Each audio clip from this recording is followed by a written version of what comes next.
Hello friends, I'm Brian, and this is Gizmo Board Games.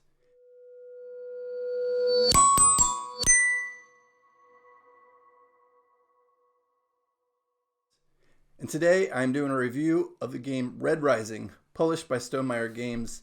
It plays 1 to 6 players, and it's a card drafting, building, resource kind of doing thing that I'll cover here in just a moment. A little bit of a run through of how to play, and then I'll give my usual thoughts in the 5 categories, the Gizmo breakdown.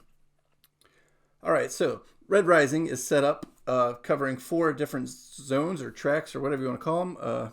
There's Jupiter, which is going to advance you on the fleet track. Mars, which is going to get you these helium crystals.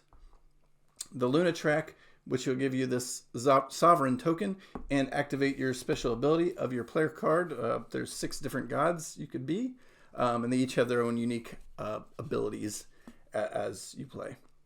And then finally, the Institute track, where you'll take your colored cubes and put them on the Institute track. To play Red Rising, all you need to do is take one of the cards from your hand and place it onto one of the tracks, activating the activate ability of the card as listed on the card itself. After you do that ability, you'll then take a card from a different track than where you just laid your card and put that into your hand. Doing so will activate whatever happens from that track. So if it's a Jupiter, you'll advance the fleet track by 1. Mars, you'll take 1 helium cube. Luna, again, take the sovereign token. And if it's the Institute, you'll place one of your cubes into the Institute. Then the play will continue to the next player, and so on, until one of these conditions is met. The fleet track, the helium, and the Institute all have 7 things, reach level 7 basically, combined. So one player could reach level 7 on the fleet track, one player could put 7 cubes in the Institute, and one player could put or gather 7 helium crystals. The other thing that triggers the end of the game is one player reaches 7 on any of the 2 tracks by themselves. That will also trigger the end of the game, at which time everybody will get 1 more turn, and then we'll move on to the scoring. The scoring, you'll look at what cards are in your hand at the end of the game, and their points are on the top left corner of the card, and at the bottom of the card they get additional bonus points for meeting certain requirements, and sometimes that could be negative points depending on how your game plays out. In addition to that, if you ever accumulate more than 7 cards, you'll also get negative points, unless you've got cards that stipulate otherwise. So therefore, while you usually want to build more cards in your hand in games like this, this won't necessarily prove good for you in Red Rising. And that's a general rundown of how to play. Now I'm going to cover a little bit of how to play the solo game, because I really like this solo game. And I'll get into my final thoughts a little bit on that. The solo game's played much the same way, except your opponent's going to be AI generated from cards, and they're going to gather cards from the top and just build a stack, which will get points based on whether they have majority, even, or odd cards. Well, not really majority. Majority of the game starting one way or the other, and then as they accumulate, even cards will be worth 1 value and odd cards will be worth the other. And you'll just add up the points based on that, based on the number of cards they have in their stack. On your turn, you'll do your normal actions. On the Atoma turn, they'll draw 1 card. They'll place the card into one of the 4 dedicated zones, which you'll set up in the beginning of the game. And then you'll take a card from another zone as dictated on the Atoma card, potentially activating the ability of that zone, or potentially banishing a card, or maybe just doing nothing. Then they'll do it again, activating the second Atoma card, again placing a new card from the stack on the indicated column, taking a card from the indicated column, and potentially activating the ability at the bottom of the card. Again, the game will end when you either get to 7 on all 3 of the tracks, or you or the Atoma advance to 7 on either track. Scoring for yourself is the same as a normal game, and for the Atoma, it's going to be, as I mentioned before, based on the layout of the odd or even cards at the beginning of the game, each accounting for its own points, and there's a scale you can follow, going from easium to medium weight to heavier weight to a really hard level, changing the values of the cards. All right, so that's the general how you play Red Rising. Let's get into my thoughts. Red Rising is a game that plays 1 to 6, but I would not ever play it more than 3 probably. It says 45 to 60 minutes, and there's no way you're getting that done unless you're playing it 1 or 2 players. Just the nature of the cards, when you've got a hand of 5, 6, 7 cards, and you're reading every card and figure out what every card ability does, and when somebody else is laying a card on the board, now you've got to read what that card does because you might want to pick it up, place it in your hand. It's just way too much until you've played this hundreds of times probably to memorize what they all do. Look how big this stack is. So yeah, cards, they can play off of each other. They can play off of how you play them or how you pick them up. And you're going to want to know what every card could potentially do for you and for your opponents. And in a multiplayer game, that's just going to really, really slow things down way too much. So, I do not recommend this game more than 2 or 3 players. I've not yet played it at the count. I've played it at 4 and 5, I think, and it just was too much for everyone. On the other hand, I really enjoy this game as a solo puzzle because if I'm the only one looking at the cards, then I'm going to kind of know what's out there and only have 1 or 2 new cards to look at from round to round. And I don't have to wait for everybody else around the board to read what's going on. I also like the variability of the opponent. Depending on, getting used to the game, you could make them harder and harder. And the Atoma deck, I always enjoy having an AI that's easy to use because I don't want to just play a game solo to get my best score. I want to play against something or someone or some goal to meet. So I enjoy the ease of play and the puzzle that it creates by playing out of my hand and off the board and working around what the Atoma's doing, because I might not want to play even cards on the board knowing that they're going to be worth more points if my opponent picks it up. It could be twice as many points just by me discarding something that's got an even value instead of an odd value if they were to take that into their hand. And once they've got their stack of cards, I can't ever really access those cards. There's a couple of cards that it recommends you take out in your first few plays that could allow things to change from their deck, but really they're just bearing cards that add points for them later. So on that note, I want to also speed up my gameplay. I feel a little bit rushed, not rushed in a bad way, rushed in a, I need to make some decisions and move the game because the bigger their stack gets, the more points they're going to get in the end.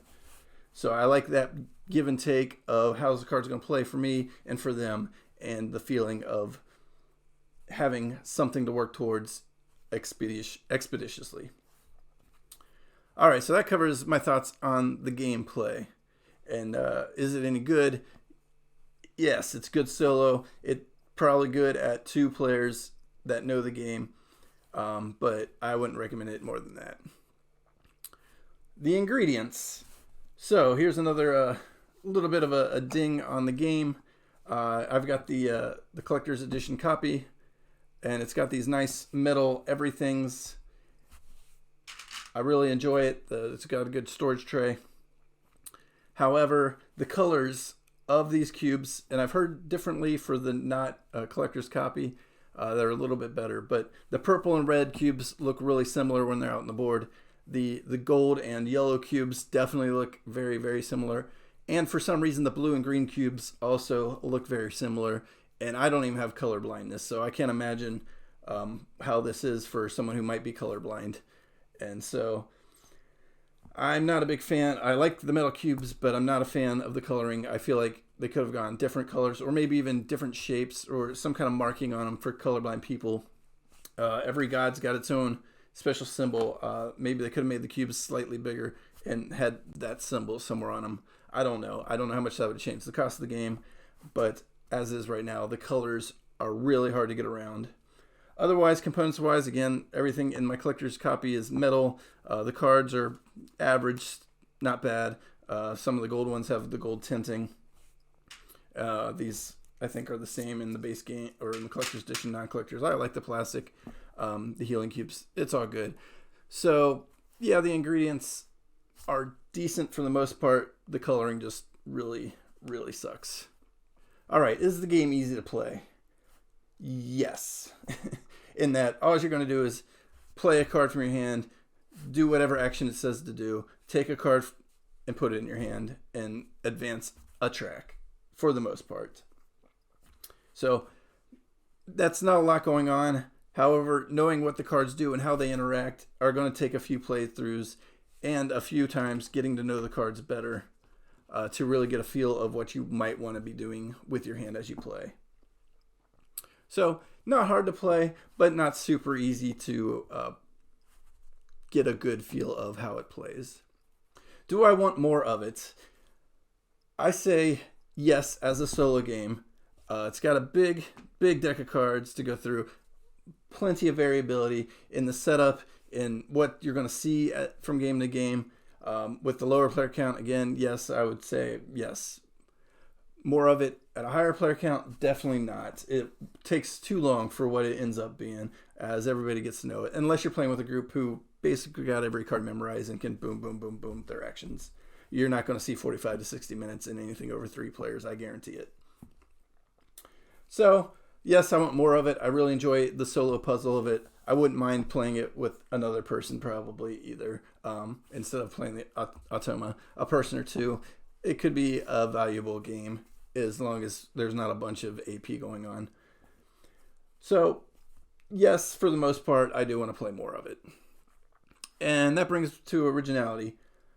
From what I hear, there's other games like this, and I wish I could remember offhand. But for me, this is the only game I have that's like this. So I find it, for the most part, original, but I hear it's kind of a take on a different game. I like the IP, the story, Red Rising, the different colors representing different levels in society, and you're trying to bring the Reds up. I've got the books based on just the read-through on the front of the book, and I've read through the first book, and it was really good. So if you're interested in kind of a Hunger Games-esque kind of battle royale book to read, Red Rising is it. The game does not match that necessarily. Once you get to know the characters, you can see how like their cards interact in the way kind of they do in the book. But that's all I can say for originality. I think it's original. It's original in my collection at least, and I do like the IP it is based off of. So I give the originality a thumbs up, but it's not the most original thing apparently. So that leads me into my overall thoughts. I've mentioned a lot of them covering the gameplay. I much prefer this at a low player count. As a solo puzzle, I really enjoy it. Don't play it at a higher player count would be my recommendation. Overall, I give it 3.5 out of 5 gizmos, or it's 7.5 on the BGG scale out of 10. A decent game, and most of that is based on solo play. I would rate it much lower as anything over 3 players for sure. So that's Red Rising. I hope you got something out of this. I hope you come back. Subscribe if you want to see more. I put out a video every Sunday. Give me the thumbs up for this review. If this triggered you one way or the other in your decision making on whether or not you want to venture into Red Rising the game, or even potentially picking up the book and giving it a read, even if you don't touch the game. So that's me. I'm Brian. Thanks for watching.